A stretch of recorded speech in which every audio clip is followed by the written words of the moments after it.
Lectores del Diario de Yucatán, gracias por acompañarnos y bienvenidos al Foro Megamedia, balance del tercer año en el poder de Mauricio Vila Dosal. Hoy estaremos con ustedes, Ángel Noestrada y su servidora, Regina Montañez Ras, con dos invitados de honor. Así es, Regina. Bien, tenemos, como ella nos dice, dos invitados de lujo. Son los doctores Raúl Vela Sosa y Eduardo José de Jesús Alviso Pereira. ¿Quiénes son? El doctor Vela Sosa es conocido por muchos de nosotros, pero bueno, aquí le daré algunos datos curriculares de él. Es economista con doctorado en la especialidad en Comercio Internacional, fue director de la Facultad de Economía de la Universidad Autónoma de Yucatán, rector fundador de la Universidad Tecnológica Metropolitana, actualmente es secretario ejecutivo de la Sociedad Centroamericana y Caribeña de Investigación y Docencia. El doctor Alviso es maestro en Gobierno y Políticas Públicas por la Universidad Autónoma de Yucatán, doctor en Economía, Pobreza y Desarrollo Social por la Universidad de Baja California, ha sido investigador asociado del Centro de Investigaciones Regionales Hideo Noguchi de la UADY. También tiene amplia experiencia profesional como docente en varias universidades y actualmente forma parte del Consejo Consultivo del INAIP. Bien, ellos están con nosotros para analizar los aspectos social, político y económico que enmarcan ese tercer año de gobierno de Mauricio Vila Dosal. Regina. Bienvenidos y muchas gracias por acompañarnos en este foro Megamedia, y como lecturas recomendadas para ustedes que nos están viendo, tenemos en el apartado de yucatán.com.mx en Central 9 dos especiales que ponen bajo análisis estos primeros 3 años de gobierno, y hoy con estos dos especialistas magistrales y de lujos vamos a continuar revisando qué es lo que ha pasado en esta administración. Si les parece, vamos a empezar con las cosas positivas. Doctor Raúl Vela, ¿qué avances, aciertos o puntos positivos ve en este tercer año de Mauricio Vila en el gobierno del Estado? Bueno, con mucho gusto, encantado de saludarles y estar aquí con ustedes. Miren, yo destacaría como un acierto muy importante la actitud del gobernador de llevar una buena relación con el gobierno federal, lo que ha evitado enfrentamientos y ha propiciado que diversas gestiones transformales que hacen los gobiernos desde los estados ante instancias de la República pues sean exitosas. La estrategia de vacunación es una de ellas, es uno de los estados en donde la cobertura se cubrió, o se ha estado cubriendo, perdón, mucho antes que en otras entidades federativas. Eso se debe a una muy buena relación, coordinación entre las instancias de gobierno, el ejército y el gobierno del Estado, desde luego. Y también esa buena relación beneficia mucho para que las transferencias federales sean puntuales.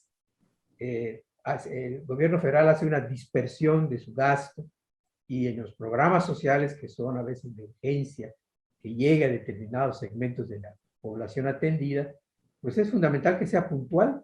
Entonces, esa buena relación entre esos dos niveles de órdenes de gobierno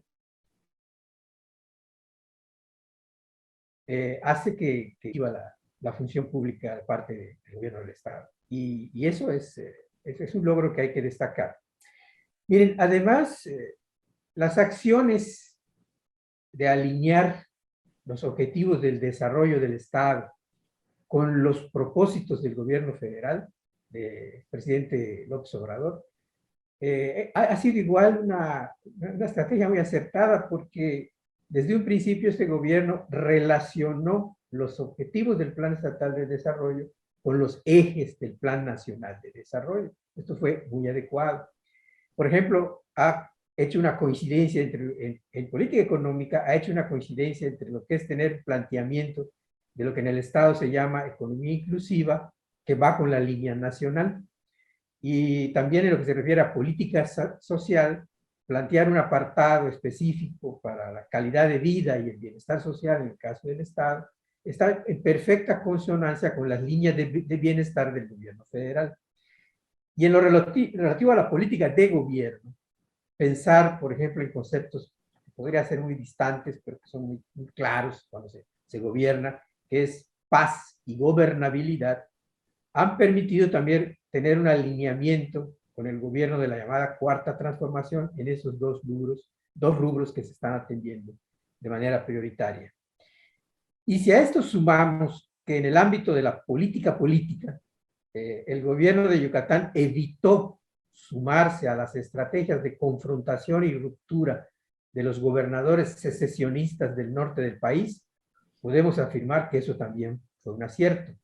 Históricamente, eso lo debemos tener siempre presente, históricamente los desencuentros entre Yucatán y la Federación han tenido repercusiones muy negativas para nuestra entidad, en virtud de que tenemos una gran vulnerabilidad por nuestra alta dependencia de los recursos presupuestales, de las participaciones y de las transferencias del presupuesto federal.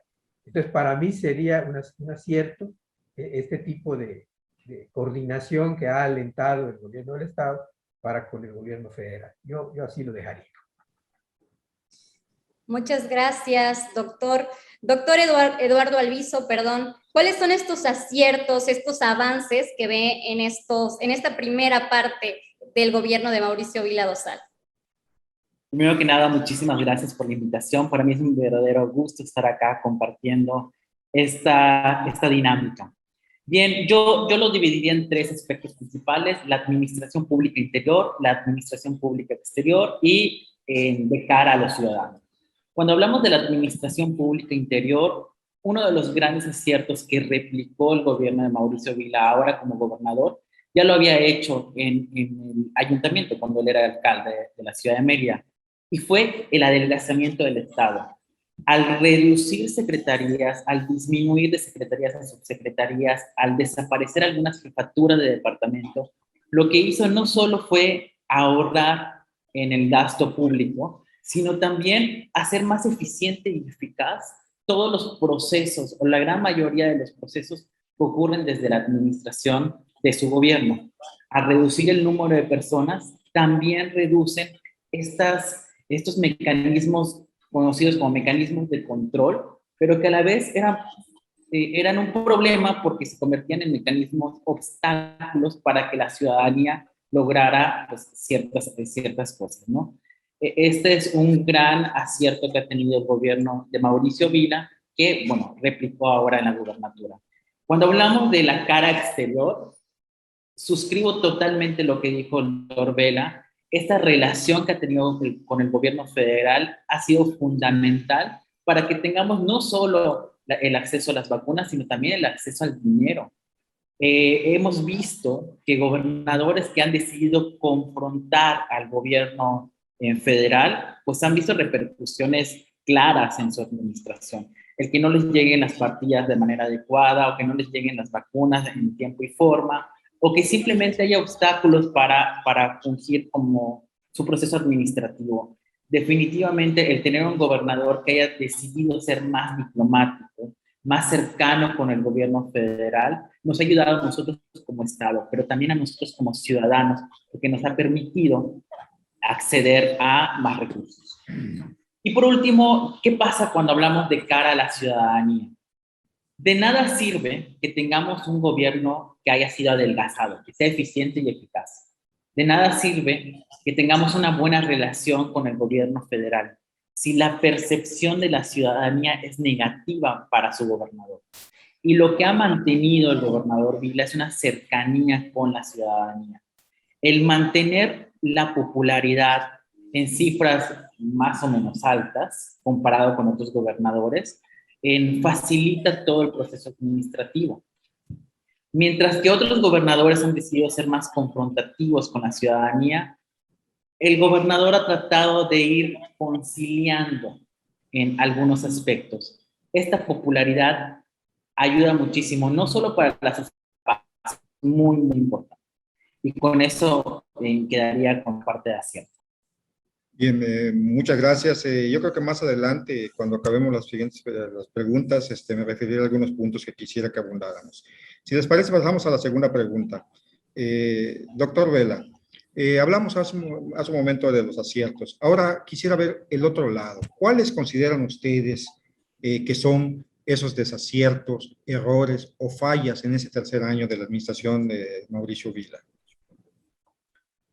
¿Cómo no? Es una muy buena interrogante, pero que tiene unas respuestas muy precisas. En lo que definiríamos como rezago en la política social del actual gobierno estatal, estarían perfectamente expresados en los indicadores de población en pobreza que están medidas por el Consejo Nacional de Evaluación, por el Coneval.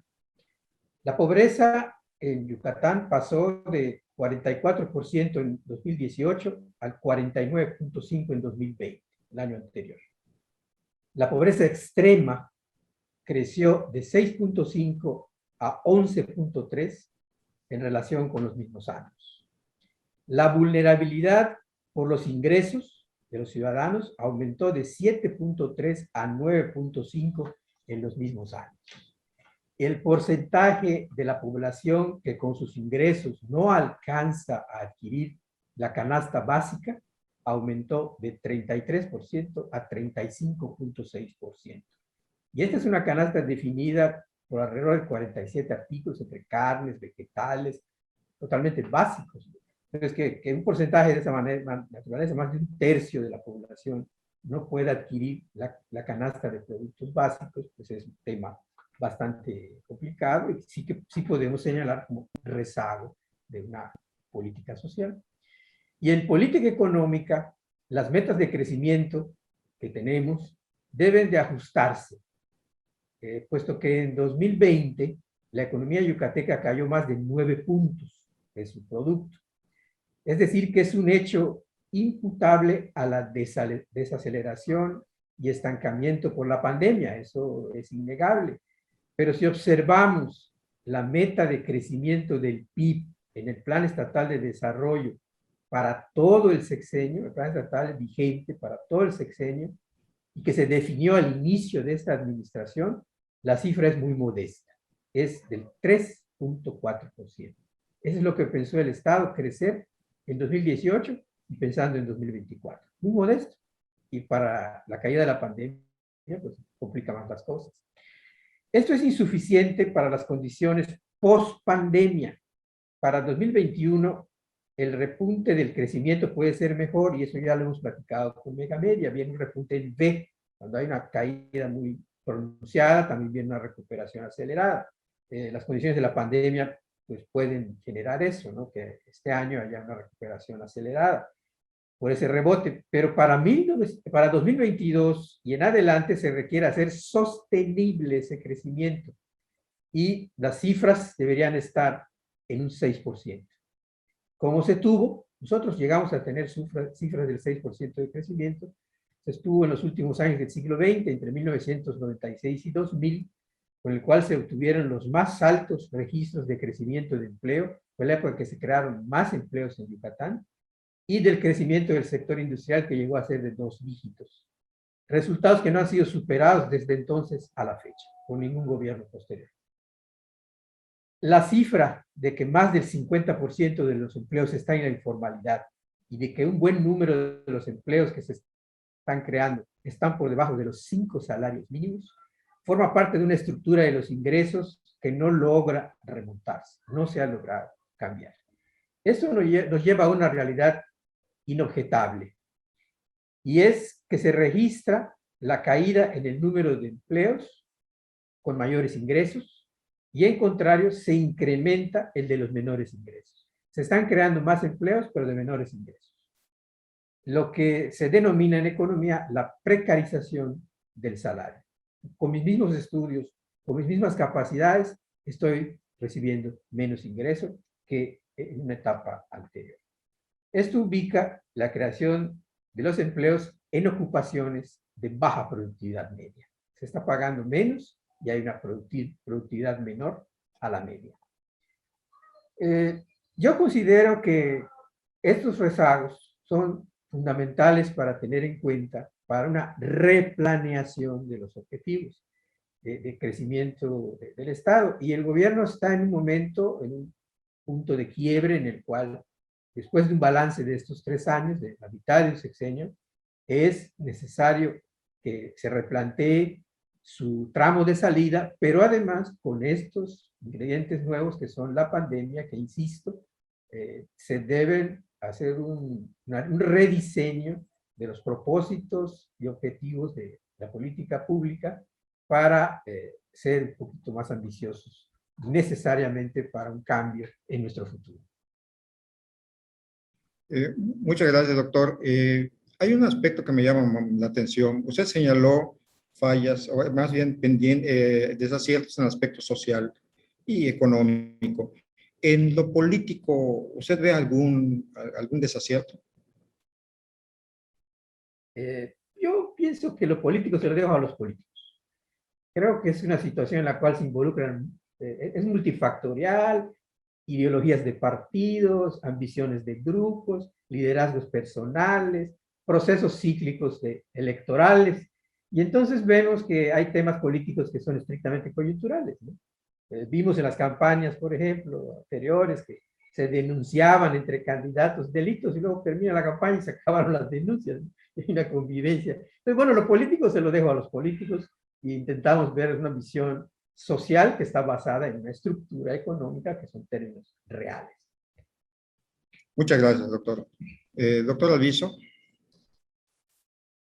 Sí, yo más que errores o desaciertos, los categorizaría como obstáculos.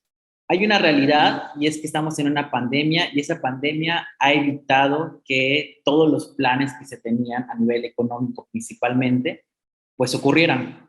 Sin embargo, hay algún desacierto que sí veo que ha ayudado a retrasar otra vez el alcanzar el restablecimiento económico que deberíamos tener. Vamos a recordar un poco qué pasó cuando empezó la pandemia. Cuando empezó la pandemia, nadie sabía qué hacer. No sabíamos si usar cubrebocas, no sabíamos si quedarnos en casa, no sabíamos si podíamos juntarnos con nuestra familia.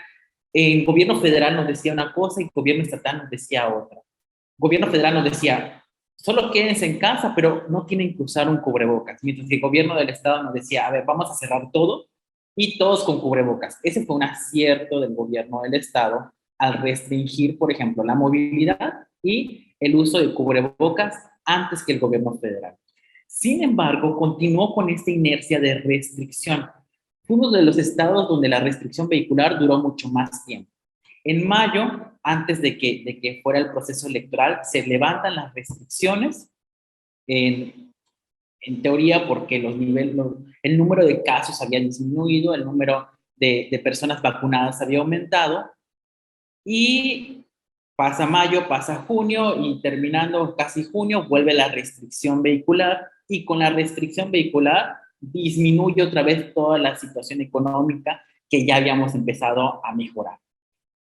¿Y qué pasa cuando lo vemos en retrospectiva? El número de casos y el número de muertes se ha mantenido estable con restricción vehicular o sin restricción vehicular, o abriendo la economía o cerrando la economía. Tenemos 3 meses de atraso nuevo con respecto a otros estados y a pesar de que entendemos como ciudadanos que el gobierno del estado quisiera cuidar la salud de todas y todos, en materia económica ha afectado mucho y no se ve realmente un avance con respecto a la disminución del número de casos. ¿Por qué? Porque el virus actúa en casa, actúa en fuera o actúa en nuestros centros laborales. Ese es un principal obstáculo, la restricción económica que ha tenido este elemento. También el tema de la seguridad interior. Si bien no tenemos todavía los problemas de seguridad que tienen otros estados con respecto al narcotráfico, sí hemos empezado a normalizar el número de homicidios dolosos que vemos de manera constante. Siempre que abrimos como el periódico, pues vemos que hay al menos 1 o 2 personas que han sido asesinadas. El número de feminicidios que continúa a la alza o estabilizados. Y bueno, eso es un problema, porque si bien no hemos tenido problemas de narcotráfico, no hemos logrado trabajar la prevención del delito como se debería. Es un obstáculo de la seguridad en pública. Y por último, el tema de la salud mental. Sabemos que Yucatán ha tenido esta cantidad o este lugar, de los primeros lugares de suicidios. Ya es un problema del pasado. pero no se ha hecho lo suficiente. Y no se trata solo de prevenir que las personas no se suiciden, o sea, no se trata solo de agarrar y poner a disposición un mayor número de psicólogos o psiquiatras, sino qué está haciendo el Estado para que las personas no caigan en depresión, que no lleguen ni siquiera a necesitar al psicólogo o al psiquiatra. ¿Qué estamos haciendo en materia cultural? ¿Qué estamos haciendo en materia de ejercicio físico? ¿Qué estamos haciendo para que las personas se mantengan ocupadas, para que tengan trabajo? Pero como bien decía el doctor Raúl, no solo que tengan trabajo, sino que tengan un trabajo bien pagado. Eso es lo que está afectando la salud mental de las personas. Muchos yucatecos se siguen suicidando día tras día tras día y pareciera que está normalizado. Hasta aquí me quedo con esta parte. Doctor Alviso, acaba de mencionar. Quisiera agregar algo porque es muy pertinente. Claro, claro, diga usted. Este tema de la restricción en el transporte y las restricciones y prohibición en la venta de bebidas alcohólicas fue un componente que le pegó mucho a los ingresos del Estado. Dejaron de percibirse por impuestos, por tarifas, una serie de recursos que le afectaron en su recaudación, pero además, si vemos que el índice de recaudación de las entidades federativas se computa para determinar las transferencias por aportaciones del gobierno federal a los estados, pues también nos afectó, ¿no? Entonces fue una medida en la cual la restricción de la movilidad y la restricción en la venta de determinados bienes trajo un decrecimiento en los ingresos fiscales y el impacto en la fórmula para la distribución de los ingresos que la federación da a los estados. O sea, en ese aspecto, doctor, sí le pegó mucho al Estado, sí, económicamente, claro. Claro. Bien, gracias, doctor. El doctor Alviso mencionó algo muy importante, que es el tema de la salud mental. Es algo que creo que no se ha visibilizado bien, en mi opinión. ¿Qué debemos hacer o qué debe hacer el gobierno y nosotros como sociedad para atender ese problema? Sí, como bien mencioné, no basta solo con aumentar el número de personas que estén atendiendo a aquellas personas que se sientan en vulnerabilidad. Hoy las y los ciudadanos tienen una línea antisuicidio o para prevención del suicidio que pueden marcar y en ese momento son canalizados para una atención psicológica inmediata. Si bien tenemos espacios a nivel municipal o a nivel estatal donde proveen de manera gratuita o con un acceso económico adecuado de psicólogos o psiquiatras, eso no basta para la prevención del suicidio. Tenemos que tener programas integrales que tengan como mira la estabilidad emocional de las personas. Te decía, el aumentar el tema de la actividad física, que apenas con el nuevo semáforo se acaba de volver a reincorporar, que puedan hacer ejercicio en el aire libre, se pueden haber partidos de fútbol, de básquetbol, en diferentes deportes, reactivar el tema económico, las obras de teatro, que no sean en línea, porque ya nos hemos acostumbrado mucho a tener una pantalla, pero no es lo mismo salir, interactuar con las personas. Yo sé que no nos debemos tocar mucho, pero esa interacción que tenemos en un espacio público ayuda muchísimo a la salud mental. El tema de la pandemia, el tema del COVID, llegó para quedarse y tenemos que acostumbrarnos. El uso del cubrebocas, el gel antibacterial, el lavarnos las manos de manera constante, debe ser parte de la normalidad para que podamos reincorporar el tema de la salud mental de todas y todos. Esos son algunos elementos que debería visibilizar el gobierno estatal para inyectarle en dinero y se puedan realizar. Muchas gracias. Bueno, ya hablamos de los aciertos, ya hablamos también de los desaciertos, de aquellos que podrían considerarse como errores, pero nos quedan los pendientes. ¿Cuáles serían, desde su perspectiva, doctor Raúl Vela, estos pendientes y además las proyecciones para esta segunda mitad de la administración de Mauricio Vila Dosal? ¿Cómo no? Claro que sí, con mucho gusto. Miren, yo empezaría con algún elemento ahí que debemos considerar, porque se genera un efecto que luego nos distorsiona nuestra percepción. Miren, los ingresos a las finanzas del Estado que se obtuvieron por créditos bancarios que este gobierno gestionó, y que se registraron como un incremento en el gasto público, desde luego, hubo más dinero para gastar, generó la impresión de que había un crecimiento relativo en la economía yucateca, porque esos recursos estaban fluyendo y se pensaba que era estructuralmente vinculado al Producto Bruto. No, era un recurso adicional, cuando en realidad era un gasto excedente por préstamos que se hicieron y que se fueron a diversos sectores, fluyeron. Y al ser recursos que no eran generados por un producto bruto real, por la economía real, por la productividad real, se evidenció un repunte en el crecimiento de los precios. Por eso se explicaría en parte por qué Mérida es el centro de la economía en Yucatán, por qué Mérida está catalogada como una de las ciudades de la República con más altos precios y ahora también vemos que con más bajos ingresos. Entonces, esos préstamos hicieron un efecto en el cual se pensó que estamos creciendo, hay recursos, está fluyendo, están fluyendo las transacciones, pero era resultado de un efectivo adicional que se incorporó a la circulación de la economía y que generó inflación. El sector industrial yucateco ha venido creciendo a tasas menores que el sector terciario, el tercer sector de la economía, es el que no crea bienes. El sector industrial crea bienes, el tercer sector crea relaciones, transacciones y circulaciones. Para el empresario, si no es atractivo un sector que no está creciendo, pues migra a otro. Y en Yucatán hemos visto que están migrando al sector inmobiliario, a la compra y venta de bienes inmobiliarios. Esto se está generando una burbuja de recursos circulando en torno a la actividad inmobiliaria y está fuera de la actividad generadora de bienes reales, que finalmente en eso se soporta la economía.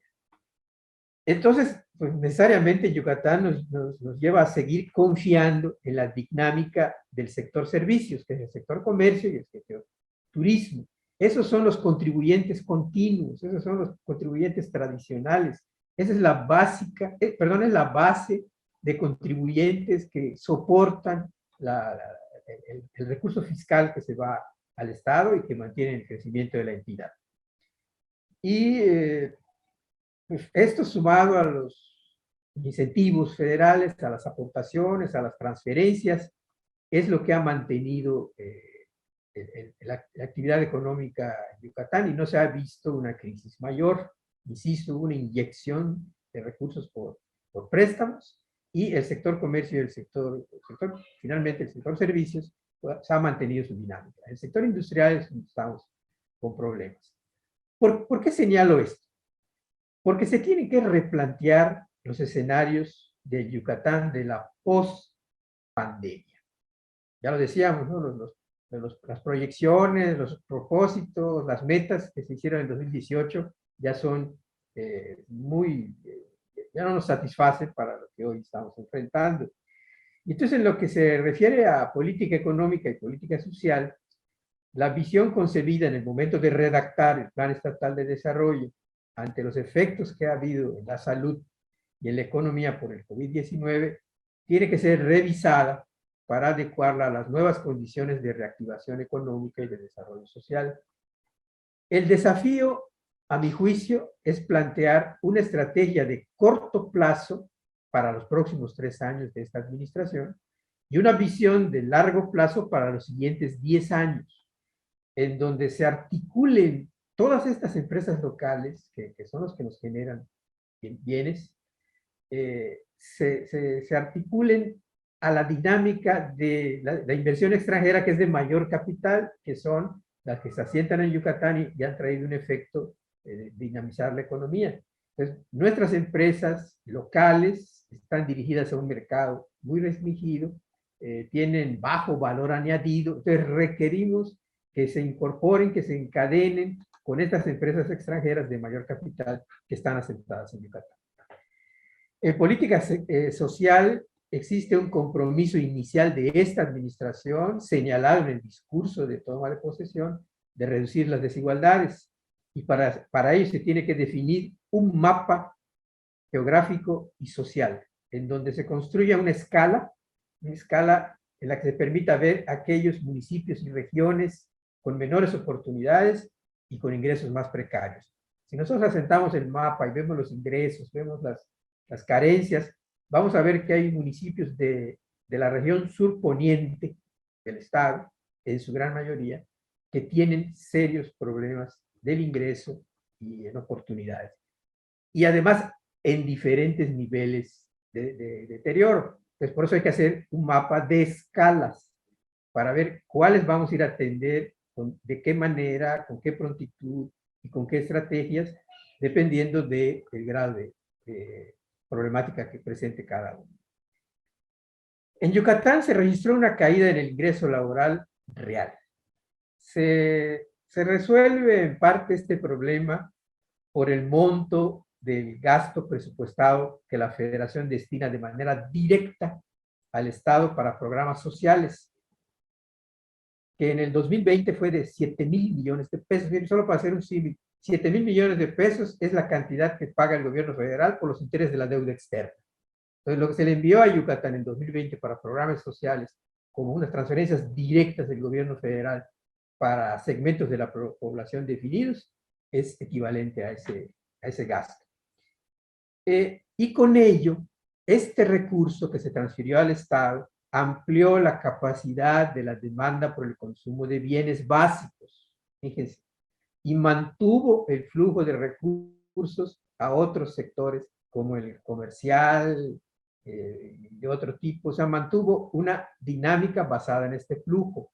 Por eso en Yucatán no se vio la crisis como en otros estados, que fue devastadora, porque esos recursos fluyeron y lo tuvo la población derechohabiente de estos programas sociales, los usó en consumo y los sectores destinados al comercio y otro tipo de actividades tuvieron en circulación esos recursos.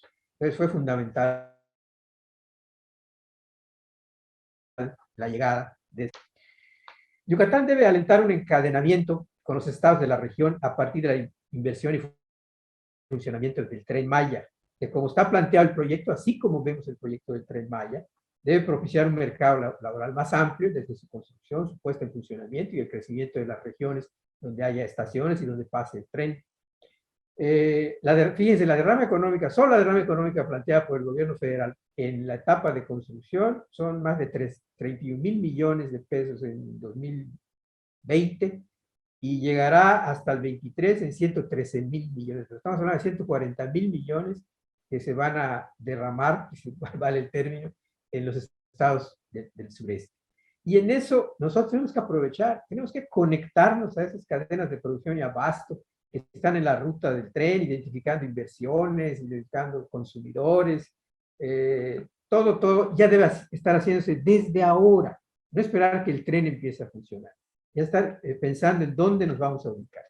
Y en cuanto a política de gobierno, política política, la política de las relaciones del gobierno con la sociedad, están pendientes cumplimientos de compromisos con varios sectores que requieren ser atendidos, pero yo plantearía dos con los que soy muy cercano. Uno es con los proyectos culturales. Se requiere más financiamiento para proyectos culturales, que como acertadamente dijo Eduardo, el sector cultura fue el primero que se retiró cuando vino la pandemia y es el último que se incorporará a la actividad social masiva, ¿no? Entonces, ese sector cultural tendrá que ser atendido con proyectos específicos de fondeo.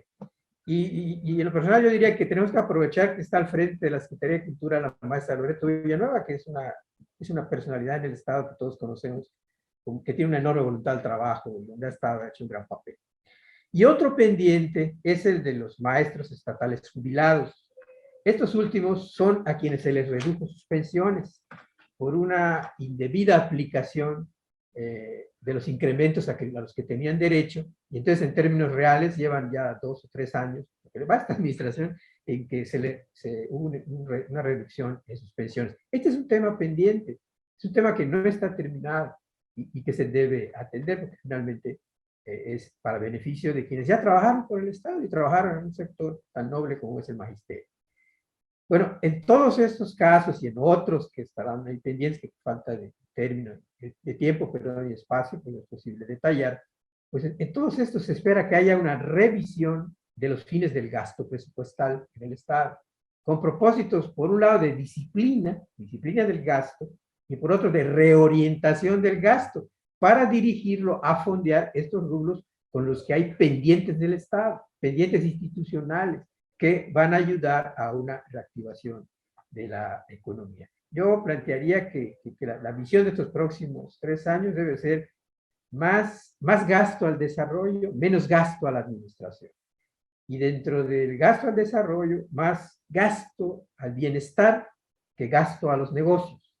Tenemos que dar prioridades y recordemos que vamos a salir de una emergencia médica, de una emergencia social, y no podemos seguir pensando con los mismos criterios, indicadores y propósitos que tuvimos antes de la pandemia.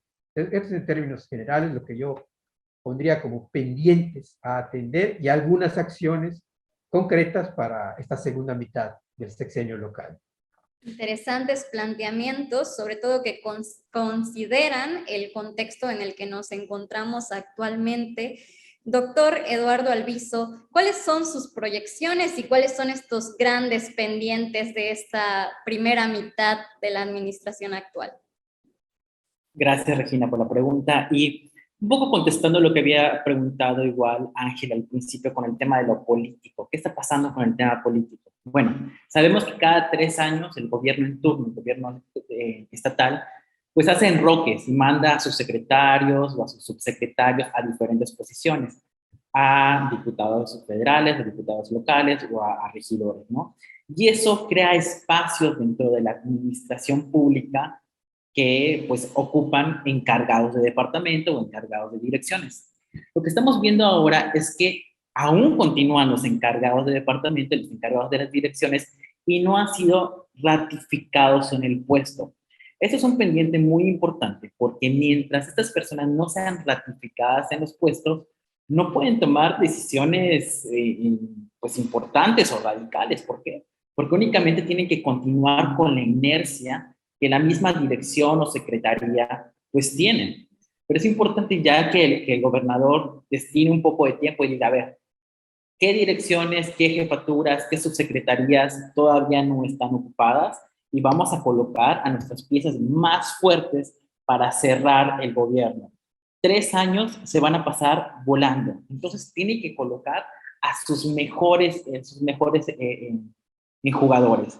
Las personas que están ahorita como encargados de departamento han hecho un trabajo increíble y valdría mucho la pena ratificarlos en las posiciones en las que se encuentren para que comiencen a tomar decisiones y acciones pertinentes. Por otro lado, vemos que en el tema de género estamos avanzando mucho más que en otros gobiernos. Sin embargo, todavía tenemos un serio problema con el tema de los feminicidios. Y sí, creamos una Secretaría de las Mujeres que está logrando empoderar poco a poco a diferentes grupos de mujeres, que está atendiendo a aquellas que viven violencia, que generan más oportunidades para ellas, pero de nuevo no se está trabajando con quien causa muchos de los problemas, y es el tema de las masculinidades, el tema del machismo. Mientras no trabajemos en el fortalecimiento de crear masculinidades alternativas, de lograr que los hombres entiendan el papel de las mujeres dentro de la sociedad, no como variables residuales, sino como también entes de desarrollo, mientras no disminuyamos la brecha entre aquellas masculinidades alternativas que buscan en trabajar junto con las mujeres, tanto en lo social, en lo público y en lo privado, contra este machismo que busca nada más el violentar y el vivir con este elemento patriarcal de tomar el poder, pues no vamos a lograr disminuir estas cifras de violencia de género que tenemos. Hay que trabajar en el fortalecimiento de masculinidades alternativas. Y de nuevo, uno de los grandes pues, recomendaciones o cosas que quedan por deber, que ya lo mencionó el doctor Raúl, que no voy a ahondar mucho más, es el tema económico. Tenemos ya que reactivar la economía y no necesariamente inyectando capital. Hay que abrir eso que está cerrado, que el gobierno ha decidido cerrar por cuidar el tema de la salud, pero que está asfixiando la economía de nuestro estado, ¿no? Yo sé que hay que cuidarnos y que hay que cuidar la salud de las personas. Y eso no significa que nos dejemos de cuidar. Pero si no reactivamos la economía, nos vamos a estancar y el Estado no va a crecer, no va a mejorar otros temas como el de la salud mental, como el tema económico, y entonces es importante reactivar la economía lo antes posible. Muchas gracias, doctor. Yo tengo una pregunta, un planteamiento más para hacerle a ambos, ya que hablamos del tema económico.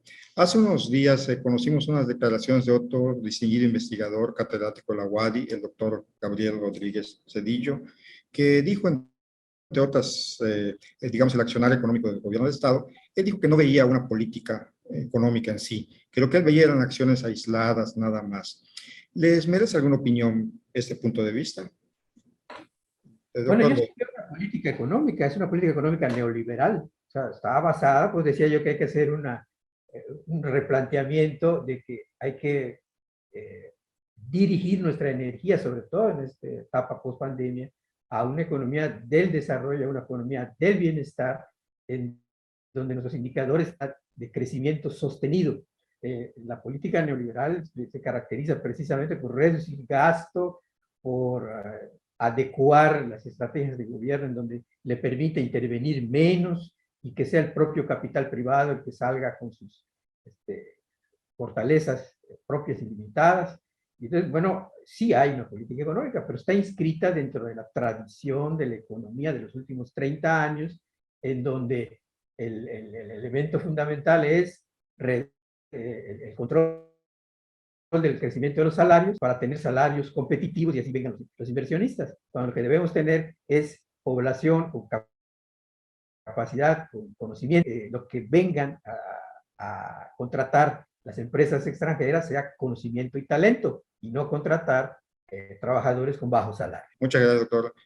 Doctor Alviso, ¿alguna opinión sobre el tema? Definitivamente lo que tenemos es una inercia económica. O sea, seguimos con los temas económicos que hemos tenido año tras año tras año en el pasado. Y no vemos un cambio fundamental. O sea, no vemos un cambio fundamental que seguimos sin crecer como deberíamos crecer o como crecen otros estados. E independientemente, inauguran un nuevo centro de atención de, por ejemplo, de empresas que se dedican no quiero decir el nombre, pero que se dedican a intercambiar productos, por ejemplo, o que vemos que inauguran edificios de 15, 20 pisos.